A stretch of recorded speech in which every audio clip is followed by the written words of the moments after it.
Clearly, the world is going to hell in a handbasket. Well, with the terrorism and the unemployment and the bullying and the politics, just watch the evening news and you'll see. Clearly, we have to all run and hide. Or do we? Is the news an accurate reflection of reality? Or are they simply constructing an illusion? Good morning, everyone. This morning, I'd like to speak about redirecting our focus, living our lives by design, not by default, and becoming the heroes that we've been waiting for. In the words of Napoleon Hill, there we go, energy flows where attention goes. Or put another way, Earl Nightingale says, you become what you think about most of the time. These statements are the basis for the law of attraction. Now, you might be aware of this law or principle as The Secret. Has anyone read or seen The Secret? Yeah, a few of you? They may seem to overly simplify our reality, but that's the funny thing about a law. Laws are unchanging and imminently predictable, and in this way, easy to understand. Take the law of gravity. You probably all are aware of the law of gravity. You might not understand how it works, but you're aware of it. If I were to run off this stage, where would I end up? On the ground, exactly. So you understand the law of gravity, but you might not be aware how the law of attraction is working in your life. And that's something I'd like to discuss here this morning. Sound good? All right, let's do it. Let's start with a little experiment. If I could please ask everyone to close your eyes. Just close your eyes for a moment. In a minute, I'm going to have you open your eyes and look around you, looking for everything that you can see that is blue. So open your eyes, look around the room, above you, below you, beside you, look for everything you can see that's blue. Okay, close your eyes. Close your eyes.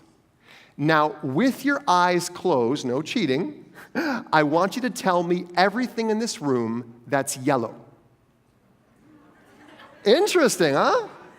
You just deleted everything that wasn't blue, the one thing that you were focusing on. So great job. You can open your eyes now. Very good.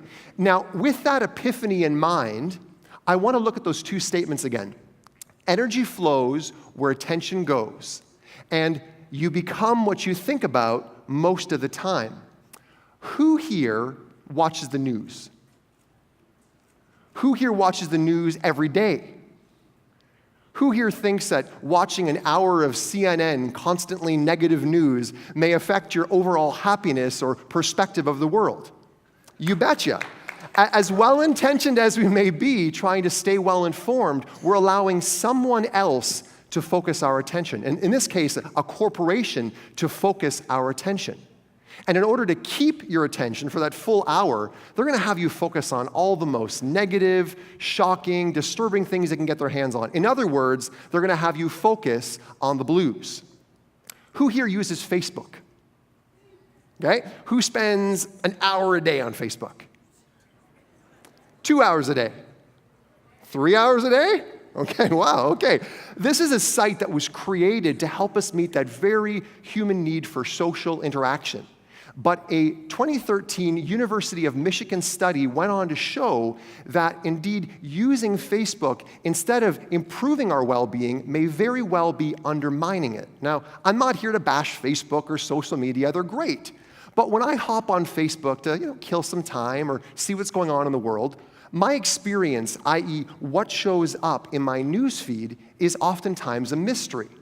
I mean, you can see some great stuff from the Hero Roundtable or Mankind Project or School Heroes Unite, but there's also a lot of very disturbing and shocking and very negative things that also show up that can really throw you off. So that's why it's very important that we guard our minds and our mindsets like a briefcase with $1 million in it. I'm really serious, because if you don't control your media and social media diet, somebody else will. And we don't want the negative Nellies of the world out there telling us what's possible, or the news outlets even telling us what's newsworthy. We need to be selective ingesters. But let me stop here for a moment and be clear about something. I am not suggesting that we all just bury our heads in the sand, ignore our problems, turn a blind eye to those in need, and in other words, live a delusional and selfish life. I'm proposing the exact opposite. As we learned before in the color experiment, you get what you focus on. You've chosen to spend 2 days with some of the most amazing, positive, heroic people you're ever going to meet. These are people that aren't just hoping for a better world. They're doing what's necessary to make it so. And you're among them. So I want you to give yourselves a big round of applause for being smart enough to be here. Yes. Yes. Now, what's going to happen tomorrow afternoon after we leave the Hero Roundtable, right? How do we keep this amazing momentum going? What do we focus on then? I'm glad you asked. I have 5 simple points, and we'll start with number 1. Your physiology leads your psychology, so we need to move. If you're feeling down or low or blue or uninspired, you need to move. So everybody, stand up. Stand up. Very good, stand up. I know it's early, stand up. All right, DJ, if you could please put our music on. Just one moment, my friends. There we go. I would like you to introduce yourself to your neighbor on the left. Now to your neighbor on the right. Put your hands on their shoulder. It's time to Congo. Everybody, come on, you guys. Shake, shake, shake. There we go. All right. Everybody can grab a seat again. Great job. Thank you. Thank you so much. All right. You guys are fun. You guys are fun.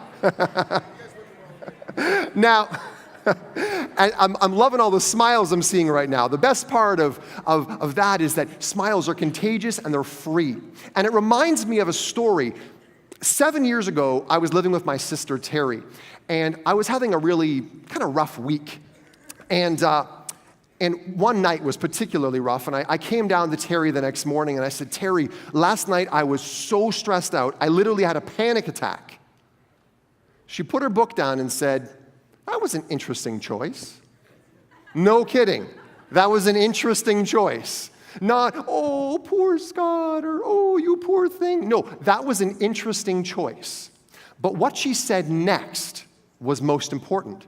She said, Scotty, I want you to grab your earbuds, your iPod, your sneakers. I want you to head out into the desert. We were living in Bend, Oregon at the time. Head out in the desert, dance for a half an hour, come back in, then we'll talk. Now, I have an interesting relationship with my sister, and I trust her implicitly, and so I took her advice. I went out and danced. When I came back in, I felt great. Now, it wasn't that my problems were gone, but I had a new perspective, a new sense of optimism. I felt generally good and able to handle those problems that I had. So, sis, thank you. Step 2, social media is great, but no substitution for actual human interaction. How would you like to know a way that you can feel great, make new friends, give back, feel a deep sense of purpose, lower crime rates, build cohesive communities, live longer, feel happier? Would you like to know how to do that? Yeah. Volunteer. Volunteer. And if you want to learn more about the heroism inherent in volunteerism, you need to listen to my fiancée Denise Garrido's Hero Roundtable talk from last year because it rocked. Those of you that here know. Yeah, exactly. All right. Very good. Step 3. If we're going to use social media, which we are, we love it, it's great, right? Let's use it for good. Oh. There we go, okay. Let's use it for good and spread positivity and hope, okay? Who here this morning has been tweeting or posting on Facebook, Instagram, Snapchat about the Hero Roundtable? Excellent. We need more of that. We need to focus on what's positive out there. We don't need to add to the negativity and the cynicism and the apathy. We need more positivity and hope. So give people that hope that they're so desperately looking for because it's out there. There's amazing people like you, and we have to capture these moments. Actually, hold on one second. Can I get a photographer? Let's capture this moment. Can everyone just kind of squeeze in a little bit? Yeah, it's a little wide. Okay, perfect. Okay, here we are. Thank you, Eric. Appreciate it.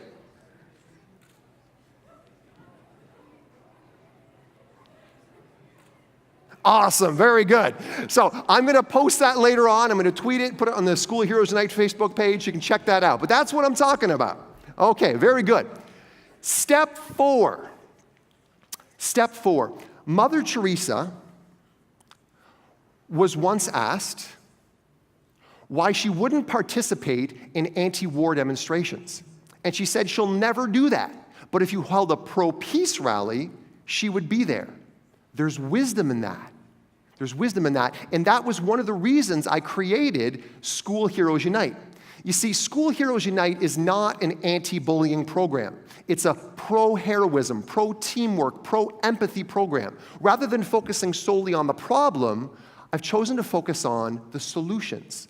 Later on today, Susan Bernier, she's out there somewhere, she'll be speaking, and she talks about looking for the helpers. When you see a disaster, don't just look at the disaster. Look for the helpers. Look for the heroes. Look for the first responders. Look for an opportunity for yourself maybe to volunteer and be part of that solution. It's all about focus. And finally, step 5, the world needs you.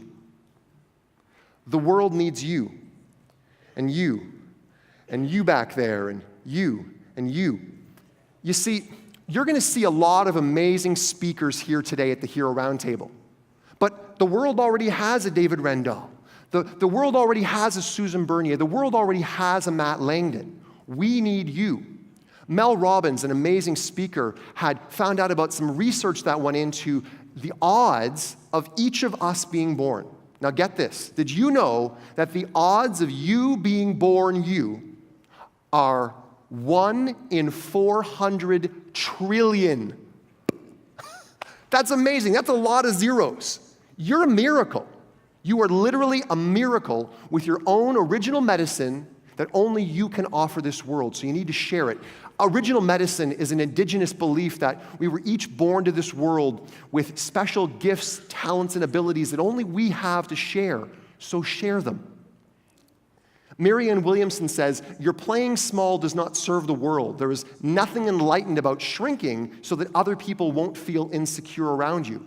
She continues to say, and as we let our own light shine, we unconsciously give other people permission to do the same.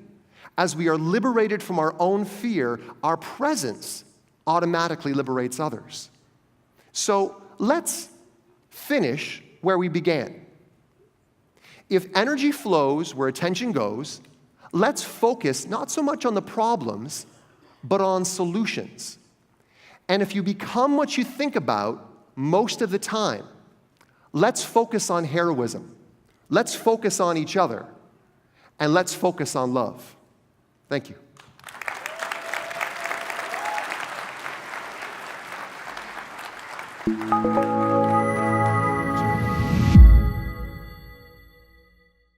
The Hero Roundtables are the global events that ask the question, what is a hero? You've just seen one hero talk. To find more and join the conversation, visit our website or social media.